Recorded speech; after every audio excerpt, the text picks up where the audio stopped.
स्वागत है आपका मैं मीडिया के सीमांचल बुलेटिन में। मैं हूं आपके साथ अरीबा खान। हाथी के तांडव से सिलीगुड़ी महकमा के नक्सलबाड़ी इलाके में लोग त्रस्त हैं। इसी बीच कल देर रात 40 से 50 हाथियों के एक झुंड ने सिलीगुड़ी महकमे के नक्सलबाड़ी में रघुजोत इलाके में जमकर तांडव मचाया। इलाके के एक परिवार ने मासूम बच्चे को साथ लेकर किसी तरह अपनी जान बचाई। हालांकि हाथी ने पूरे घर में तोड़फोड़ मचाई, घर में रखे बर्तन व अनाज नष्ट कर दिए। हाथियों के झुंड ने इलाके के दलाल बर्मन के घर पर भी धावा बोला। घर के फर्नीचर और अन्य सामान के साथ पूरे घर को नुकसान पहुंचाया। घर की महिला सदस्य सुनीता बर्मन ने बताया कि हाथियों के झुंड द्वारा घर में तोड़फोड़ करने के बाद उन्होंने परिवार वालों के साथ खुले आसमान के नीचे रात बिताई। वहीं सिलीगुड़ी महकमा के नक्सलबाड़ी में मेरीव्यू गार्डन के निकट सोमवार की सुबह हाथी के हमले से एक व्यक्ति की मौत हो गई। बताया जाता है कि सुबह गाय बांधते समय हाथी ने उस पर अचानक हमला कर दिया, जिससे वह गंभीर रूप से घायल हो गया। बागडोगरा वन विभाग और स्थानीय लोगों द्वारा उसे नक्सलबाड़ी अस्पताल ले जाया जा रहा था, लेकिन रास्ते में ही उसकी मौत हो गई। स्थानीय लोगों ने बताया कि 2 माह पहले भी इसी तरह एक व्यक्ति की मौत हुई थी। एडवर्ड पुलिस ने शव को पोस्टमार्टम के लिए उत्तर बंगाल मेडिकल कॉलेज व अस्पताल भेज दिया। किशनगंज से कांग्रेस सांसद डॉक्टर मोहम्मद जावेद ने एक प्रेस कॉन्फ्रेंस आयोजित कर आंदोलन कर रहे किसानों को कहा कि पीएम मोदी के जुमले पर विश्वास नहीं करें और अपना आंदोलन तब तक जारी रखें जब तक तीनों काले कृषि कानूनों को सरकार सदन में प्रस्ताव लाकर रद्द न कर दे। सांसद ने केंद्र सरकार से मांग की कि जिस तरह से केंद्र सरकार ने कृषि बिल को वापस लेने की घोषणा की है, ठीक उसी प्रकार नागरिकता संशोधन कानून और 3 तलाक कानून को भी वापस लें। उन्होंने कहा कि इन सभी कानूनों को वापस लेने के लिए वे सदन में अपनी आवाज बुलंद करेंगे। कई ऐसे कानून सरकार ने बनाए हैं, जिसमें से एक सीएए का कानून है। हम मांग करते हैं, जिसकी लड़ाई हम पार्लियामेंट में भी इसको उठाएंगे कि ये सीएए का जो इन्होंने कानून पास किया, डिस्क्रिमिनेटरी जो कानून पास किया, उसको वापस लेने की भी ही ज़रूरत है। ये 3 तलाक ये सरासर इन्फ्रिंजमेंट है किसी एक रिलीजियस ग्रुप को टारगेट करने का।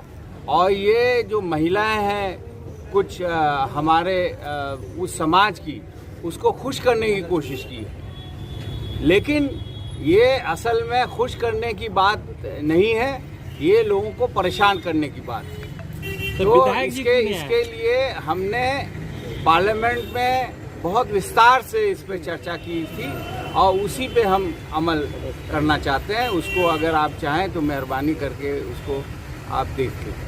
पूरे देश के साथ साथ बिहार में भी कांग्रेस जन जागरण अभियान चला रही है। इस दौरान कांग्रेस केंद्र सरकार की विफलताओं को मुद्दा बनाते हुए आम लोगों तक अपनी बात रखेगी। साथ ही बिहार में सदस्यता अभियान भी चलाया जाएगा। कांग्रेस के राष्ट्रीय महासचिव तारिक अनवर ने कटिहार में इस बारे में विस्तृत जानकारी दी। बिहार में हाल ही में प्रदेश सरकार द्वारा शराबबंदी को लेकर सरकार की समीक्षा के बाद इसको और कड़ाई से लागू करने के सवाल पर तारिक अनवर ने बिहार में शराबबंदी कानून को पूरी तरह फ्लॉप बताया। उन्होंने कहा कि शराबबंदी से सरकार के राजस्व को नुकसान तो हुआ ही, लेकिन साथ ही कुछ असामाजिक तत्वों को इससे लाभ पहुंचा है। उन्होंने शराबबंदी को लेकर पुलिस की कार्यशैली पर भी सवाल उठाया। जो हमारा ये बर्मन है, वो है हम लोगों का ऑल इंडिया कांग्रेस कमेटी की तरफ से एक कार्यक्रम चल रहा है पूरे देश के अंदर। आप लोगों को विशेष जानकारी होगी, जन जागरण अभियान। उसमें जो देश के सामने जो समस्याएं हैं और जो ज्वलंत समस्याएं हैं, उनको उजागर करने के लिए और जनता के बीच जाकर उनको जगाने की कोशिश हम लोग कर रहे हैं। ख़ास तौर पर महंगाई, बेरोज़गारी, भ्रष्टाचार और किसानों की समस्या भी उसमें शामिल है। तो ये तमाम चीज़ों को लेकर कांग्रेस पार्टी 15 दिनों का कार्यक्रम बनाया है। हम लोगों ने 14 नवंबर से उसकी शुरुआत हुई थी पंडित जवाहरलाल नेहरू की जयंती से, और वो 29 नवंबर तक चलेगा पूरे देश में। कटिहार के आजमनगर में एक युवक की हत्या कथित तौर पर उसकी पत्नी और ससुराल के अन्य लोगों ने मिलकर कर दी और शव को शौचालय टंकी में छिपा दिया। मामला जलकी पंचायत का है। बताया जाता है कि ग्रामीण व पीड़ित परिवार द्वारा घंटों खोजबीन के बाद रविवार सुबह शव को शौचालय की टंकी से बरामद किया गया। मृतक के पिता ने बताया कि मृतक उनका इकलौता पुत्र था जो राजमिस्त्री का काम करता था। उसी की कमाई से परिवार का भरण पोषण होता था। शादी 15 साल पहले ही अपने गांव में हुई थी। थाना अध्यक्ष मनुतोष कुमार ने बताया कि मृतक की मां के बयान पर 10 लोगों के खिलाफ हत्या का मामला दर्ज कर लिया गया है और मृतक की पत्नी को गिरफ्तार कर लिया गया है। शव को पोस्टमार्टम के लिए कटिहार सदर अस्पताल भेज दिया गया है। रविवार की शाम अररिया के रानीगंज थाना क्षेत्र अंतर्गत गतिवास में एक स्थानीय पत्रकार बलराम विश्वास को गोली मार दी गई थी। उनका इलाज पूर्णिया के एक निजी अस्पताल में चल रहा है। अररिया एसपी हृदयकांत मामले की जांच के लिए घटनास्थल पर पहुंचे। इस दौरान उन्होंने आसपास के लोगों से पूरे घटनाक्रम की विस्तृत जानकारी ली। मौके पर अररिया एसडीपीओ पुष्कर कुमार व कई थाने की पुलिस मौजूद रही। वहीं अररिया पत्रकार संघ के एक प्रतिनिधि मंडल ने घायल पत्रकार के घर जाकर उनके परिजनों से मुलाकात की और घटनाक्रम की विस्तृत जानकारी ली। पत्रकार संघ ने परिवार को हर संभव मदद का भरोसा दिलाया है। उन्होंने कहा कि जो भी इस मामले में दोषी हैं, उन्हें कड़ी से कड़ी सजा दिलवाने की कोशिश की जाएगी। जिला पत्रकार संघ द्वारा अररिया एसडीपीओ पुष्कर कुमार से मिलकर एक आवेदन पत्र सौंपा गया तथा इस मामले में उच्च स्तरीय जांच की मांग की गई। कटिहार के बारसोई प्रखंड में गीदड़ के काटने की घटना में घायल हुए 36 लोगों में से 10 को बेहतर इलाज के लिए सदर अस्पताल भेजा गया है। सूचना मिलने पर सांसद कटिहार दुलाल चंद्र गोस्वामी सदर अस्पताल में घायलों से मिले और सिविल सर्जन से इलाज का जायजा लिया। किशनगंज जिले की कोचाधामन पुलिस ने 709 लीटर विदेशी शराब के साथ 4 तस्करों को गिरफ्तार किया है। एसडीपीओ मोहम्मद जावेद अनवर के नेतृत्व में कोचाधामन थाने के थाना अध्यक्ष सुमन कुमार सिंह और सशस्त्र बल के सिपाही द्वारा शराब को लेकर मस्तान चौक के नजदीक वाहन की चेकिंग चल रही थी। इसी दौरान पुलिस ने 709 लीटर विदेशी शराब के साथ 4 तस्करों को गिरफ्तार किया। साथ ही कार और पिकअप वैन को जब्त किया गया। थाना अध्यक्ष सुमन कुमार सिंह ने बताया कि शराब बंगाल के दालखोला से मधेपुरा ले जाई जा रही थी। गिरफ्तार तस्कर पूर्णिया, अररिया और मधेपुरा जिले के रहने वाले हैं। सभी के खिलाफ पुलिस ने मामला दर्ज कर कार्रवाई शुरू कर दी है। रविवार की शाम अररिया की बैरगाछी थाना पुलिस ने भंगिया डायवर्जन के समीप एक पिकअप वैन से भारी मात्रा में विदेशी शराब बरामद की है। मौके से चालक सहित 2 लोगों को गिरफ्तार किया गया है। लगभग 954 लीटर शराब की खेप बंगाल से अररिया के रास्ते सुपौल की ओर जा रही थी। दूसरी घटना में बैरगाछी थाने की पुलिस ने छापेमारी करते हुए पान की एक दुकान से 14 बोतल कोडीन युक्त कफ सिरप बरामद कर एक युवक को गिरफ्तार किया। पूछताछ के बाद उसे न्यायिक हिरासत में भेज दिया गया है। उत्तर दिनाजपुर जिले की इटाहार पुलिस ने अभियान चलाकर एक चौपहिया वाहन में ब्राउन शुगर की तस्करी के मामले में 3 तस्करों को गिरफ्तार किया है।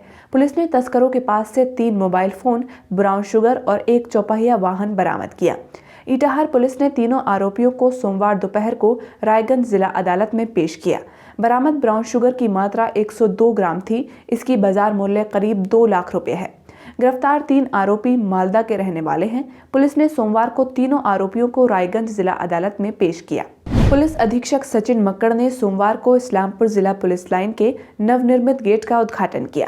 इस अवसर पर इस्लामपुर पुलिस ने जिले के अतिरिक्त पुलिस अधीक्षक कार्तिक चंद्र मंडल सहित विभिन्न डीएसपी व पुलिस अधिकारी मौजूद रहे।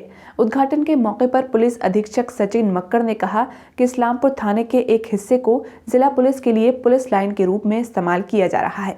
इसी के तहत नवनिर्मित गेट का उद्घाटन किया गया। पुलिस अधीक्षक ने आगे कहा कि थाने का अपना पुलिस बल है और इस पुलिस लाइन में अतिरिक्त पुलिस बल को रखा गया है। पुलिस लाइन में लगभग 200 पुलिस कर्मियों के रहने की व्यवस्था है। अररिया में कोरोना महामारी के दौरान रानीगंज थाना क्षेत्र के बिशनपुर गांव में ग्रामीण चिकित्सक वीरेंद्र मेहता और उनकी पत्नी की कोरोना संक्रमण से मौत हो गई थी। इसके बाद कोरोना के भय से आसपास के लोग अंतिम संस्कार में शामिल नहीं हुए, तो मृतक की बड़ी बेटी सोनी ने खुद पीपीई किट पहनकर अपने माता पिता का अंतिम संस्कार किया था। इसका फोटो सोशल मीडिया पर वायरल हो गया था। उस समय जाप सुप्रीमो पप्पू यादव जेल में बंद थे। सोमवार की शाम पप्पू यादव रानीगंज के बिशनपुर गांव पहुंचे और सोनी से मुलाकात की। उन्होंने सोनी को हर संभव मदद का भरोसा दिलाया है। साथ ही आर्थिक सहयोग के रूप में 50,000 और एक सिलाई मशीन दी है। इस मौके पर उन्होंने सोनी, उसकी बहन चांदनी और भाई नीतीश कुमार को गोद लेते हुए उनकी पढ़ाई लिखाई का खर्च उठाने का फैसला लिया है। अगले साल पप्पू यादव ने सोनी को बीएड कॉलेज में दाखिला करवाने का निर्णय लिया है। आज के लिए इतना ही। सीमांचल की बड़ी खबरों को और विस्तार से पढ़ने के लिए आप हमारी वेबसाइट maimedia.in पर भी जा सकते हैं। आज आपके बीच इन खबरों को लाने वाले हमारे साथी हैं महराज खान, सैयद शादाब, तहसीन अली और रविंद्र यादव।